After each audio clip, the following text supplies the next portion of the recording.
is the purpose of the university?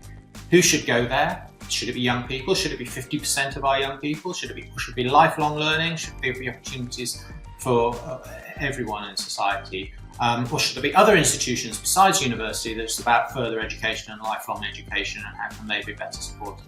How should it be paid for? Is it a public benefit? The research that happens in universities benefits the whole of society, so we as taxpayers should ask our government to spend some of our money to invent the AI or to invent the pharma solutions to pandemics, or is it a private benefit where people go there and they get a qualification that gets them into a better job, and ultimately they get better lives because of that? And when you get that balance right, who pays for it? Is it public money that pays for it? What's the balance between private contribution? What should be taught there?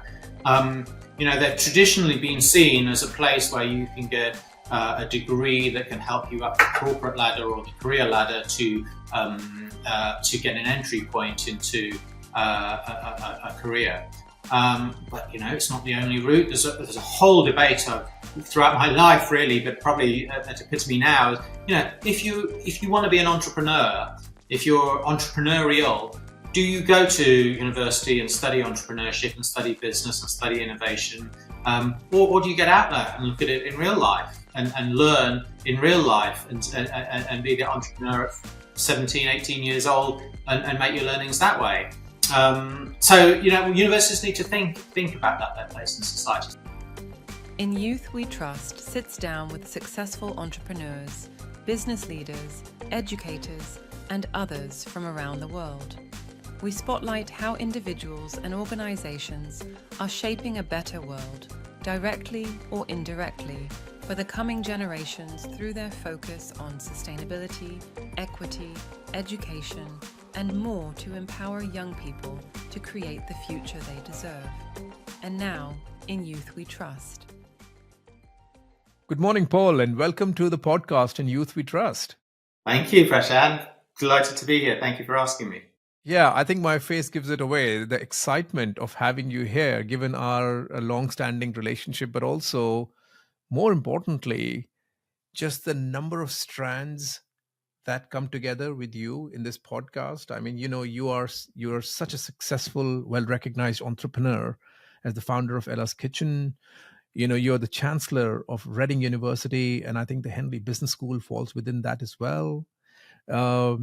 You've authored several books, but I see one behind you where I managed to contribute along with Gerard Silverlock, our ambassador, Raising the Nation. Yeah. Is that right? That is spot on. And, it's talking about how do we effectively raise the next generation in a country, a topic that I really think about in Lumi. And now you're chairing the Play Commission. That's right. Be a busy man, don't I? And in between, you're cycling around the world and writing to me from somewhere in Kazakhstan. Well, I'm a believer that variety is the spice of life. We should try many things. We find our passions and then go deep once we find them. So probably maybe this is what you used to say in Ella's Kitchen. Huh? Variety is the spice of life. That is right. All right. So look, let's dive straight in. And what I tend to do is take the guests straight at the deep end and take you back to when you were younger and growing up in school, university, wherever.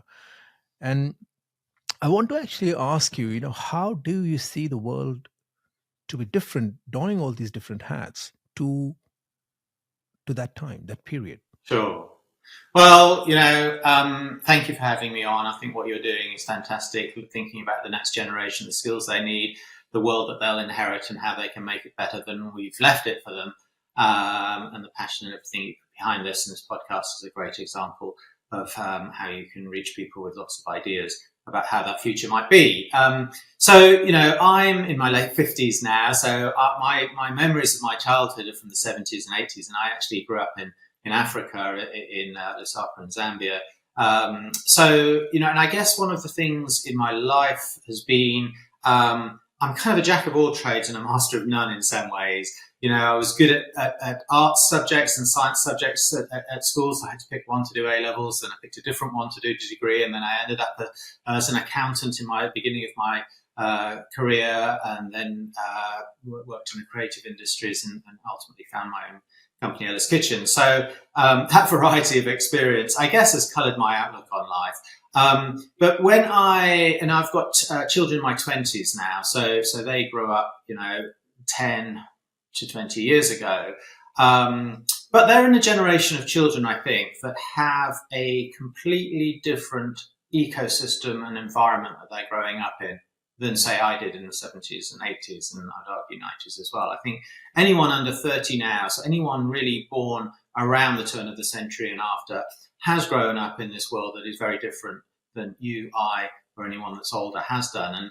And that's causing them a whole significant number of challenges in their childhood and as they enter the workforce. So if I may, I think there are 4 fundamental differences for this generation of young people to any before. And obviously every generation has new things that they face. But where I think this is different is the depth of these changes, the speed of these changes, and the fact that we as a society are not addressing them really. We're kind of sticking plasters over them, our leadership is, whether that's in government or in business and our institutions. So the first one of these changes that's unique, I think, is that we live in this unprecedented, volatile, this uncertain, a complex and ambiguous world. It's called VUCA. But this world where you can't really plan your future because crisis follows a crisis follows a crisis, and they're never the same crisis. And we as a society are not really finding the root problems and addressing the root problems of those crises. So across this, the first 25 years now of this century, we've had a financial crisis, we've had a pandemic, we've got an ecological and an environmental crisis, we've had a terrorist crisis, we've got geopolitics wars popping up, and nobody's really dealing with the root causes of them. So children have grown up and are growing up really not knowing what skills they'll need for the future, not knowing how to plan for next year or next month, never mind this month. I think digital is another one of those crises that we are part of that.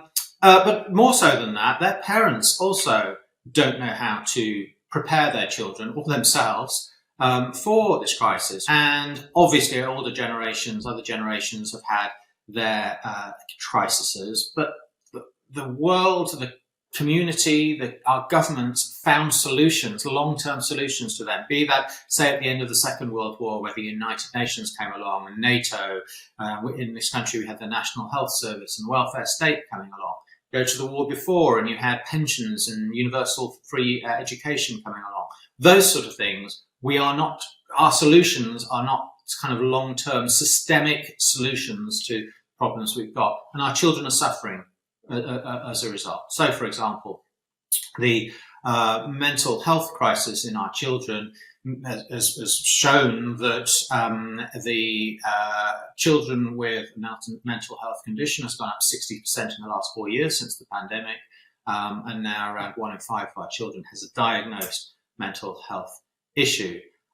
So that's the world that they're growing up in. It's VUCA, and it's really difficult to manage. And what can we do about it?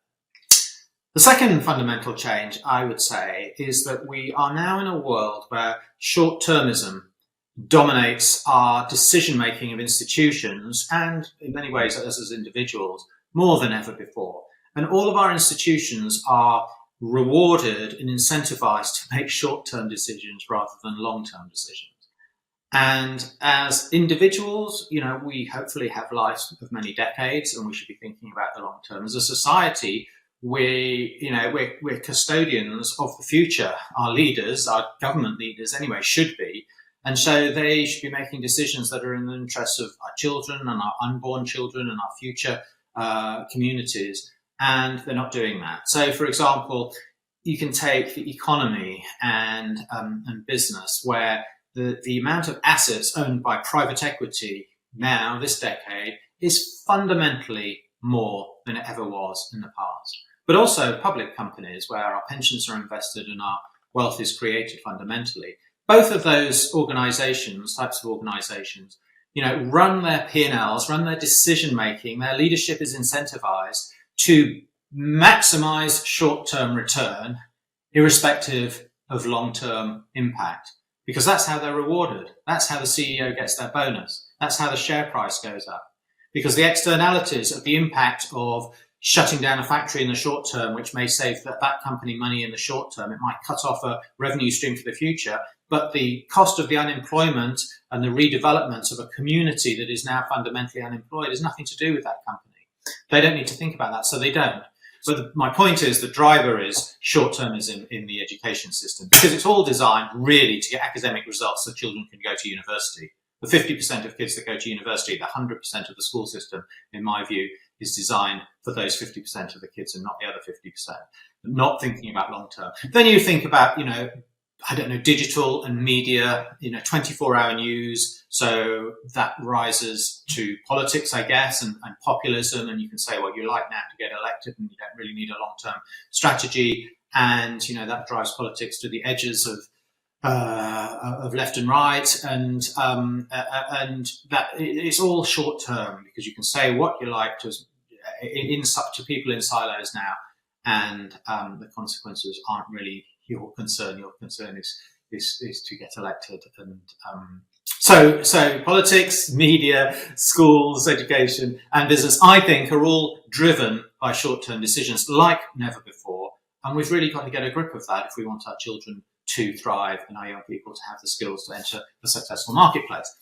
The third area, I guess, is digital and technology, and its fundamental shift to the center of all of our lives, but especially digital native people being our younger generation. And the implications of that can be very positive. Obviously, it's the best connected ever generation. It's the people with the most knowledge at their fingertips, literally, and opportunities to connect. So there's tremendous advantages, obviously, and perhaps we'll get onto an AI conversation and the benefits and opportunities that will bring us. But it also brings a whole lot of risks, especially to young people, especially to unmature minds, people trying to still work out what the world is about and how they fit into it. And the sort of dopamine questions and the sort of addictive nature, especially of social media, and the relationships that creates, it is a worry. And we are not really dealing, in my view, with sort of content risks or contact risks or commercialization risks or conduct risks associated with our interaction, especially our young people's interaction with technology. So that's different. I'm not saying it's good or bad. We can get into that, but there's a bit of both, but it's different.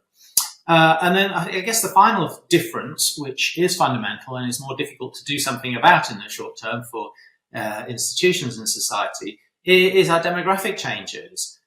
Relatively, there are far less young people than older people in our society. We are in an aging society.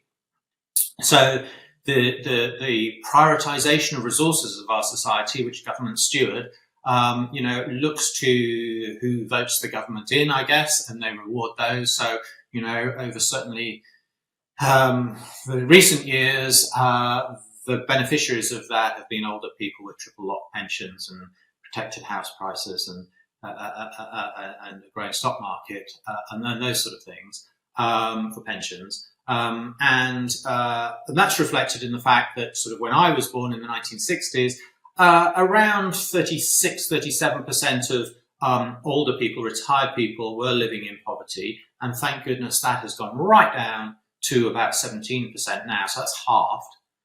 Yet when I was born, around 15% of children and families living in families that were living in poverty, 15%. That is now over 30%. It's 31-32%. So that's a doubling in poverty for young families. So it is a society of moved poverty. We've not eradicated it in any way. We've just moved it from older people. And then sort of the demographic makeup of our country has fundamentally changed. When I was born, there were about 6% of children growing up in single parent households, fundamentally mothers. Now it's nearly 25%. So fundamentally, role models and stresses and day-to-day kind of logistics of how families work is fundamentally different. Over a third of our children now, around about a third, are of different heritages, or are not British white children. So that brings all the opportunities of diversity, but our education system is still rooted in, when I was born, we're about 0.5% or 1% of the country was not white. So the education resources, the curriculum, our books that our children read, they don't reflect in role models, in stories, in heroes, in history, the makeup of our country now, and we've got to deal with that if we want all of our children to thrive. So that's a smorgasbord, a wide variety of things that are different, but there are real fundamental different changes. And my point is that we're not addressing them. We've not got policies. We've not got a united collaboration way of saying, and we can change this, and our children can thrive. And as I talked about a second ago, so many children have got a mental health challenge, but around 40% of our kids are at an unhealthy weight. The poverty statistics are right there. Children are behind in literacy. This episode is brought to you by Lumi.network. We're on a mission to help the next generation prepare to take on the world. Our AI-augmented platform runs quests that help 10 to 25-year-olds shape their future by developing AI, entrepreneurship, and design thinking skills to solve the most pressing business and social issues. If you or your organization wants to impact the next generation positively, we'd love to talk to you. To learn more, visit Lumi.network. Yes, I know. I think this is, as I was listening to you, you are like literally, of course, you're working with a lot of other people, but you come across as the Minister for Children. Well, I do think we should have a Minister for Children. It should be in the cabinet. Yeah. And I think a lot of these problems are because our children, 20% of our population, do not have any say in any of the institutions. There isn't a single director of a business in this country or any country that is a child. There isn't a single voter in this country that is under 18, yet there are 20% of our population. So if there's nobody at the table representing their views firsthand, those views aren't going to be heard firsthand, and those views are going to come secondary to other people's views who are firsthand because they're voting or they're investing in shares of that company or they're working for that company or they're running that company. Yeah, so we should have a Minister for Children. That should be right at the heart of government, and their primary responsibility should be their stakeholders, their constituents, the children of our country who are going to live longer than the rest of us and have a bigger impact in creating the prosperity and the community and culture of our world. So because it's very clear from this conversation that in the last 10 minutes, you've broken the four things down into very clear problem statements, and in many cases you actually articulated what could be done to solve some of those problems, which is what Raising the Nation actually collectively talks about. And yes, we also talked about giving young people a voice, but as the whole purpose of Lumi and it's the conception of Lumi lay in the fact that young people not only need to have a voice, they need to have agency to solve the problems. It doesn't matter, what the solution turns out to be, but the fact that they've been getting involved in that starts to change education, starts to change their skill set, starts to change their mindset from negative to positive, to feeling in control of their destiny. But you're right. I mean, the short-termism, Paul, is the reason why working with younger cohorts for us has been an exceptionally challenging exercise, because people are all driven by what? Grades. And how is what you're doing actually going to get you into a university? Yeah. And so that's all challenges, Prashad. That's all, I'm worried that I've painted a picture of here's a load of problems and the world's going to hell in a handbasket. But there's tremendous excitement and opportunity, because every year there's another 700,000 new people that are born or come into this country that have a lifetime ahead of them, that have the opportunities and the curiosity and the bravery and the innovation within them to change things. And our responsibility is to equip them, as I see it, a primary responsibility, whether you're an individual parent, you're a member of society and you're a citizen, or you're a business leader or a government, our purpose is to ensure that every one of those 700,000 children can become the person that they've got the potential to be. Because not only is that something, evolution has taught us, that's why we're here, and some of our ancestors' descendants aren't, is because we cared about that stuff. That's how society moves forward.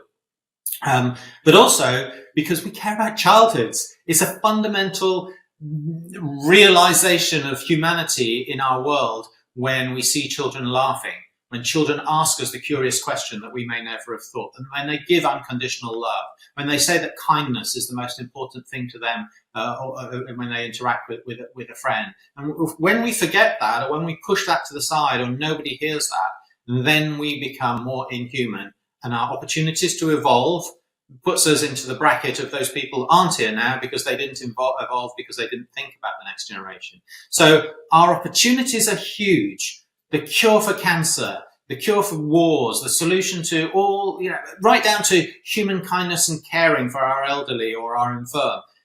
Those things are possible through this wonderful gift that we've got, if we've got a new generation coming through every year.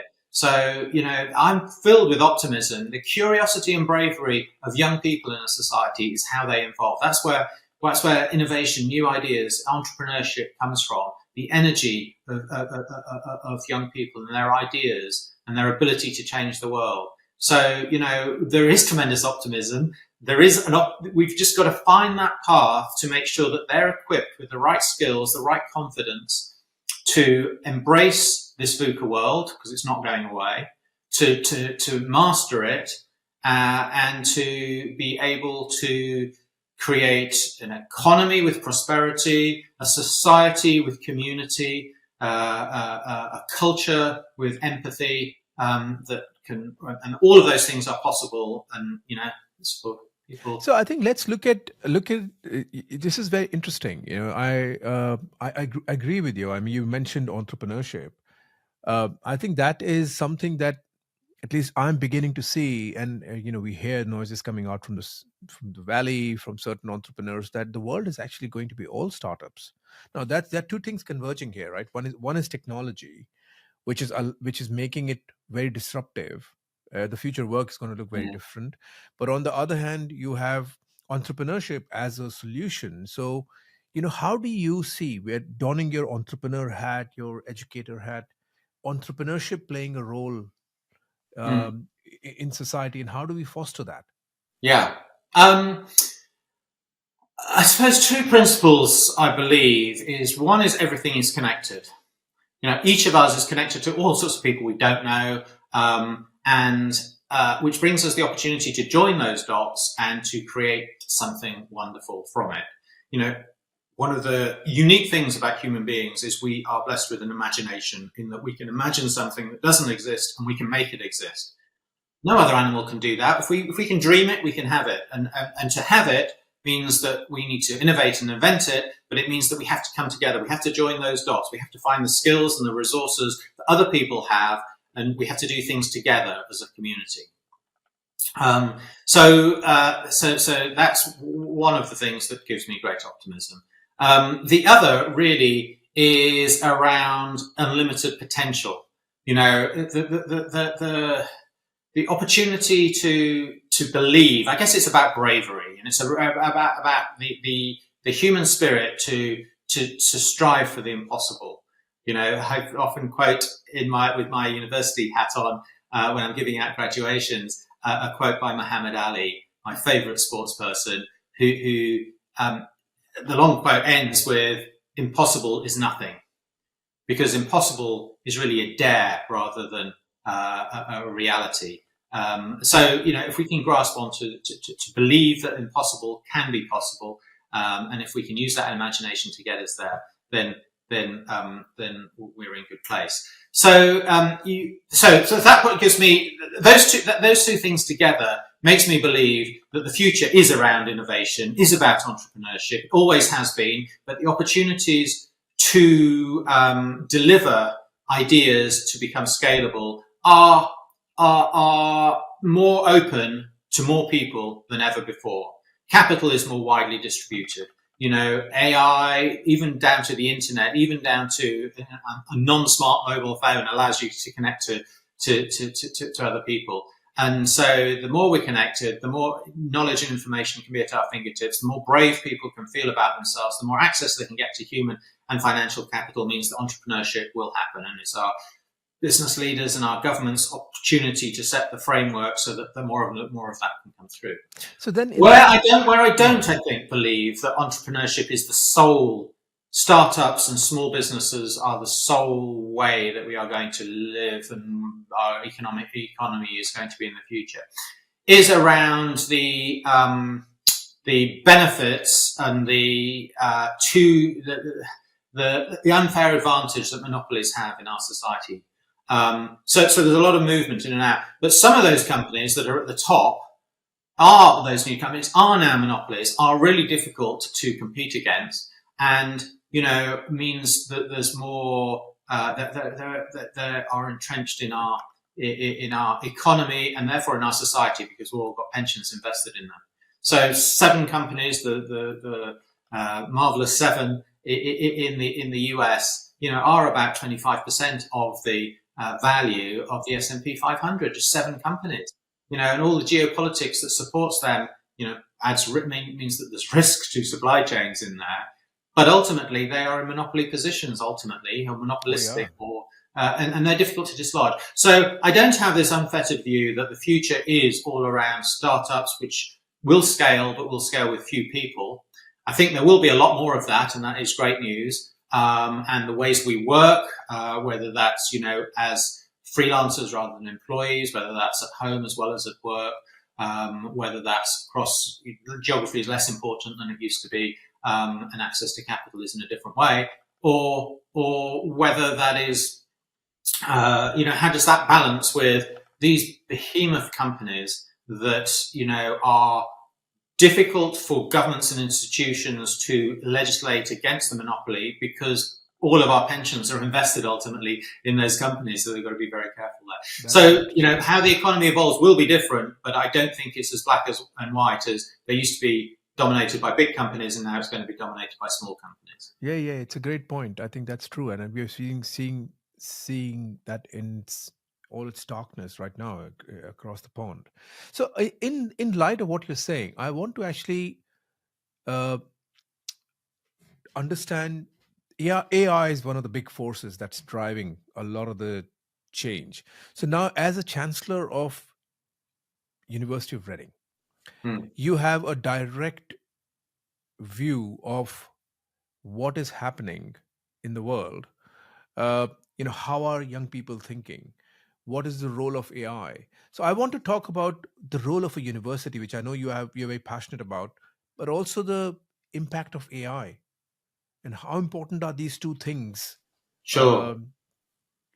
As I spoke about a little earlier, I think one of the really exciting things about young people, I see it at graduation ceremonies, for example, with bright, smart young people that are curious. I think the curiosity of the human species is the thing that keeps us forward. I'm this little boy or this young person that is constantly curious. I'm curious to understand if we are facing all these changes in society, how our institutions and our society adapts to them. And universities are have been a core place where 50% of our young people tend to go to university and come out the other end, and it's prepared them to be adults and to have the skills that they need in employment. But it's not really fit for purpose as an institution. Because the world's changed in the ways that I've said, and because of AI coming along and other technologies that can challenge the benefits, I guess, that a university experience builds. So I think we've got a fundamental challenge as a society, and I'm up for helping debate this and be curious about what universities could be. What is the purpose of the university? Who should go there? Should it be young people? Should it be 50% of our young people? Should it be lifelong learning? Should there be opportunities for everyone in society? Or should there be other institutions besides university that's about further education and lifelong education, and how can they be better supported? How should it be paid for? Is it a public benefit?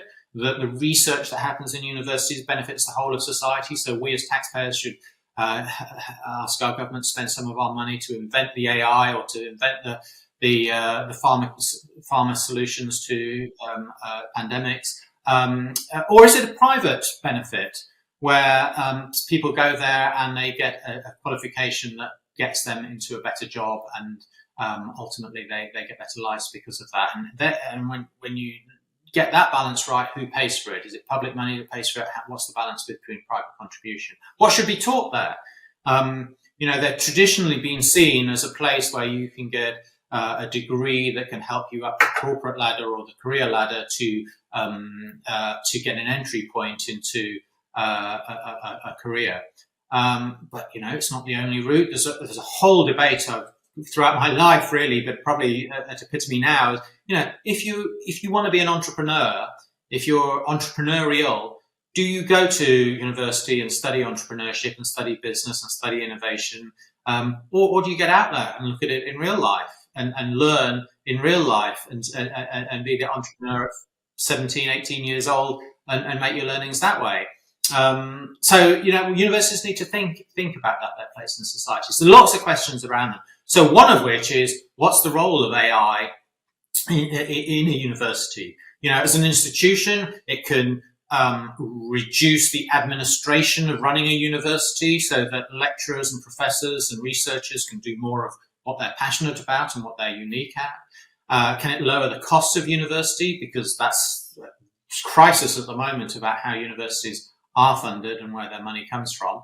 Can it collate knowledge at its fingertips and sort of use that within courses, or are they not needed? Can the student, the consumer, find that all themselves? So, how does a university know that a student's submissions for essays or exams are theirs, and not AI? And does their bot, the AI that looks to see if AI is being used, out trump? When does that stop? So some fundamental questions. AI is coming. It's going to have fantastic things in society, and it's going to cause society challenges and harm to some people. So, we've got to look at as leaders as to how we can best harness it for the purposes that we're trying to do, and we've got to ensure that our government protects us and protects the most vulnerable from its downsides. But AI, I see, and obviously it's in its very early stages, and somebody in their 50s who's had a career that's not been in AI, is just pontificating to some point around this. But the two things that I see, unlimited opportunities to use data science and to collate data really, really fast, vast quantities, and to predict things and to show patterns and to show correlations, which can help with our education and our health and our public systems like never before. And that's just incredible. But that relies on data. So without, we've got to be able to collect that data. So it is really sort of saying we need to look back into the past and data or present data that we've collected to predict the future. So that's when I said earlier that everything is connected. The past and the present and the future are all connected. And AI is a great way to show that. Unless something fundamentally happens, the past can teach us about the future. And AI is a great way to be able to do that. And I guess the other thing that AI sort of depends upon is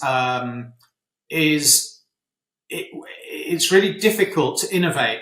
Use it to innovate. So, an entrepreneur that spots, I don't know, how penicillin was discovered by accident and be able to take that to something, or an entrepreneur takes a product and finds a completely different use for it.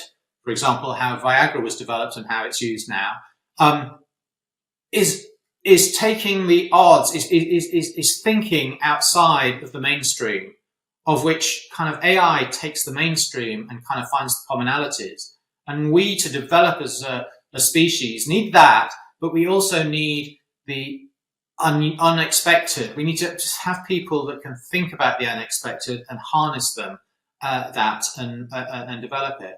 So, an entrepreneur that goes out and thinks, well, there's a 1% chance that I'm going to succeed in this idea, and I'm prepared to do that and to fail and to adapt and make that 1% 5%, and then 5%, in my view, only needs to get to 15% when there's a tipping point, and doesn't need to get to 50 or 51%. It just needs to get to beyond the early adopters into mainstream, and then you've got a product that is got a viable life. How you get that 1% to 15%, I'm not sure yet. AI sort of helps us with. You need to be able to evaluate that risk, have that imagination that isn't based on past data or present data, to imagine that world, because you're the only person out of 88 billion people that have ever existed that will develop that. And I think that's how many of our products and services that fundamentally transformed our lives have happened. So I do worry that it's going to take away our humanity, AI, if we don't watch out and make sure that we remain human. And things that remain human are the joys and the aesthetics and the kind of things that are so human that are unique for each of us. But we've got to imagine a future that doesn't exist, and human beings can do that at the moment, perhaps more than AI, which is data to function. So if I might take that back to universities and how AI plays its part. And I think, one of the things universities need to get better at is really providing a opportunity to make a complete person out of their students, or a more complete person out of the students between when they enter as a fresher and leave as a graduate. And therefore offer opportunities and skills and connections that are beyond the granular of the course that they're doing. At the moment, they can just go in and do their course and become the world's expert in ancient Greek and get a first-class degree and come out, and not had any opportunity to learn about wider things that benefit society and themselves. So, if someone's doing ancient Greek and the requirement or the opportunity or the kite mark or the diploma of an AI course that is kind of kite marked and in, a badge that they can wear and they can show to their LinkedIn profile or their employer and their CV that, I've done AI, I've done citizenship, a little bit like Scouts, I guess, when we were kids and all the badges that you wore. But if you can come out showing you've got some sort of accredited, wider knowledge, experience than just your degree, I think universities have an opportunity, if not a responsibility, to do that in our wider society, and how they're funded, an opportunity and a responsibility to the people that are paying taxes that don't go to university. What do they get out of the stuff that happens in universities? Well, perhaps it's they get young people coming out of universities, or any person, they don't need to be young, that are more rounded in terms of they're more active citizens, they've done volunteering, they understand the benefits and dangers of AI, sustainability. University of Reading just yesterday announced a groundbreaking scholarship scheme, £34 million we're putting into this, for 400 students, new students every year, to receive a £6,000 maintenance grant and all the training so that they, after their 4 years, can become sustainability leaders. Oh, wow. So extracurricular stuff, but lots of training, lots of connections, lots of networks, lots of confidence building around the solutions to sustainability, of which any employer is going to be looking for. So, we're reaching out. We will find those students, many of them from disadvantaged, for which the 6,000 maintenance grant will be really important. But the best students, irrespective of that they can come in, get excellent degrees, but also have that additional sustainability training, that they can become leaders in every business, every organization. He's going to have people within that organization, or everybody within that organization, that needs to have a knowledge and an understanding of sustainability, given that we live in a world with finite resources that we're using too fast. So I think we could just, this is a conversation that's so broad. We could be going on for forever. Now we're running out of time. I just have one or two other questions, Paul, for you, which is, I mean, you are rare in the sense that you are an entrepreneur who are actually is talking a lot about the policy related issues, who's talking about young people, is also directly involved in leading a university. So, how do you see the government in, kind of leveraging entrepreneurs like us to solve these problems much faster? Because we don't have time in many of Yeah, these cases, right? With AI, yeah. sustainability. Well, I guess I've got two branches of answers to that. One of which is the thing that I thought about when I sold Ella's Kitchen over 10 years ago. I'd grown the biggest baby food company in the UK, a player around the world from nothing, a leading B Corp and a very profitable company that innovated so much. And I sold that and decided or realized one of my passions was to be able to use entrepreneurship, all those skills that I may have had, but certainly learnt in outside of business. So why are entrepreneurs a business kind of term?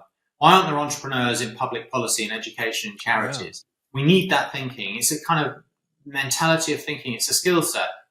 How can you join dots? How can you evaluate risk? How can you build networks of people and motivate them to support your innovation, get belief behind it, those sort of things. So that's what I've been doing for the last 10 years. I've tried to take outside of so your question about how can the government help entrepreneurs? They can help the perception of what an entrepreneur is, the definition of an entrepreneur, to wide assess, embed entrepreneurs in some of these areas where risk has traditionally been something that's held back advancement. And I'd say public policy is one of those things. But the other branch I could go down is, and we've kind of touched on this, is I believe in the world that we're living in now, which might have more tariffs, which might have more difficulty in trade, given the decisions we made at Brexit, our growth of our country and our economy and the prosperity that can be created and the public services that will come from the taxation on that and the products and services that will be invented from that innovation that will help us live better. That all will happen through entrepreneurship, through promoting entrepreneurship, to ensuring that ideas, that the people who are entrepreneurs have the best skills, that the ideas can be widely distributed and acted upon, that we can trial and error things, that we've got the capital to develop things, that we know how to pivot and adapt or stop when things, when we're learning as we're going along. And that we can scale businesses quickly. So the government has a self-interest in, I guess, getting re-elected, but more realistically in the long term of improving our country and creating prosperity for our society by promoting, supporting, ensuring the skills are there, ensuring that the dots are connected so that an entrepreneur here can find a backer there, that can find staff here and find a kind of market somewhere else. And that has to be the driving force of things. Again, I'll come back to the two fundamental things that I think children have in spades and we lose in adults, or it's knocked out of us in some way: a curiosity, the world could be better, and a bravery to try and change it.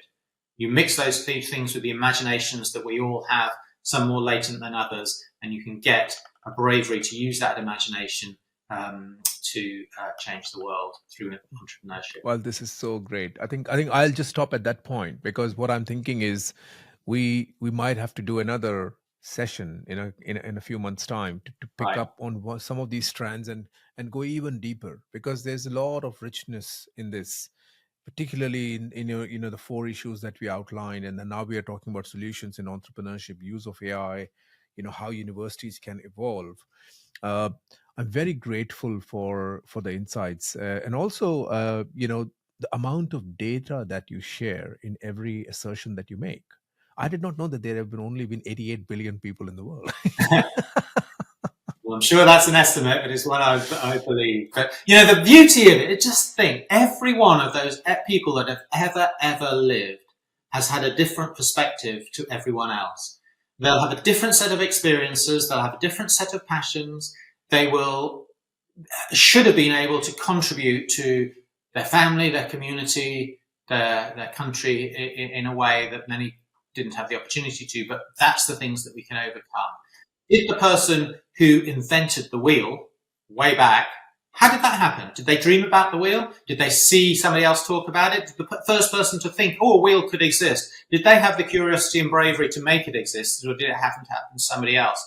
But So who is the person alive today that could invent the next wheel that fundamentally changes everything? And how can we ensure, because it's in all of our interests, that that person has the skills, the network, the capital, the confidence to be able to contribute and to do that piece of entrepreneurship that does change the world? I hope so. And I hope it's not seen as reinventing the wheel. So this has been great. Thank you so much, Paul. On that note, we'll stop here. And Okay, I look forward to having you back here again, to talk about some of these other points in the future. Lovely. Thank you. Thanks for listening. If you found this conversation valuable, please leave a review wherever you listen to your podcasts.